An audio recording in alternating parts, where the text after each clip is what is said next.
récent rapport de la Cour des comptes sur la gestion financière du précédent régime s'inscrit dans un contexte hautement politique. Cet audio n'est pas de RFI, encore moins de France 24. Cela relève d'une technique de deepfake. L'objectif est clair, manipuler par la désinformation. Ce samedi 15 février 2025, à 21h passées, un compte sur TikTok mchao2 a fait une publication d'une vidéo de plus de 4 minutes. Il s'agit d'un commentaire d'un prétendu journaliste de la RFI sur le rapport de la Cour des comptes qui a été publié le 12 février 2025.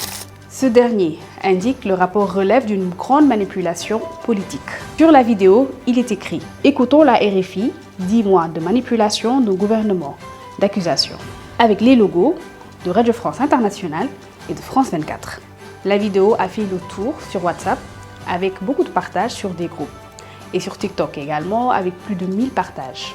Des internautes sénégalais ont même commencé à s'en prendre aux médias français RFI et France 24.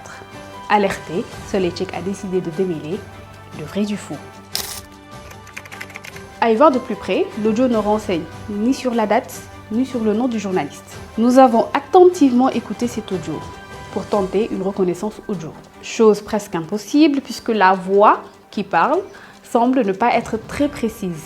Une piste nous met sur celle de Nicolas Sûr, un journaliste de Radio France Internationale qui anime Afrique Midi. Automatiquement, Solecek a contacté Nicolas Sûr. Non, je peux vous dire que ce n'est pas ma voix et les propos tenus ne sont pas du genre de ce qu'on tient sur les antennes de RFI.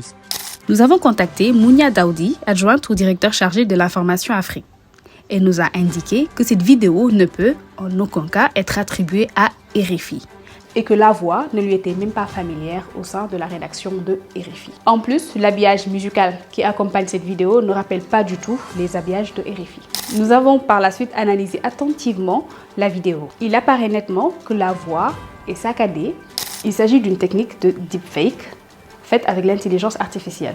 Cherti Diandel, journaliste au Soleil spécialisé dans les questions de l'intelligence artificielle, nous en dit un peu plus. On parle beaucoup de deepfake. Il s'agit de montage qui remplace un visage et font dire à quelques-uns des propos qu'il n'a jamais tenus.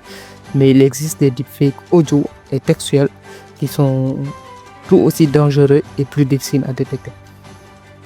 Alors, les deepfakes aujourd'hui reposent sur des technologies d'IA génératives comme le text-to-speech avancé ou le voice cloning qui analyse des échantillons sonores pour reproduire une voix de manière réaliste.